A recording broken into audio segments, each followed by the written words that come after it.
Senate की कायमा committee बराए दाखिला ने पीका तरमीमी बिल की मंजूरी दे दी है। कमेटी इजलास में JUI के सेनेटर कामरान मुर्तज़ा ने बिल की मुखालफत की। सेनेटर इरफान सिद्दीकी ने वाज़ेह किया कि सहाफ़ियों का तहफ़्फ़ुज़ भी करना है। अगर कानून का रुख सहाफ़ियों की तरफ आएगा तो उनके साथ खड़े होंगे।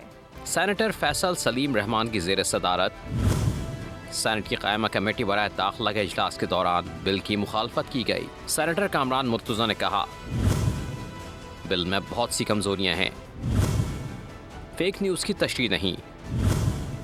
कैसे फैसला होगा कि फेक न्यूज़ क्या है? सेनेटर इरफान सिद्दीकी ने कहा, मैं खुद भी फेक न्यूज़ का मुतासिर रहा हूँ।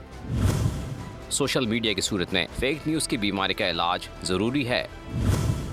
सेक्रेटरी दाखिला ने दावा किया कि यह कानून लोगों के तहफ़्फ़ुज़ के लिए है। कौमी असम्बली से मंजूर करदा बिल को इसी सूरत मंजूर किया जाएगा। हुकूमत कुछ तरामीम भी लाई है। इस मौके पर सेनेट की कायमा कमेटी बराए दाखिला ने पीका तरमीमी बिल की मंजूरी दे दी। पीका एक्ट के तहत झूठी खबरें फैलाने वाले शख्स को 3 साल कैद या 20 लाख जुर्माना आयद किया जाएगा।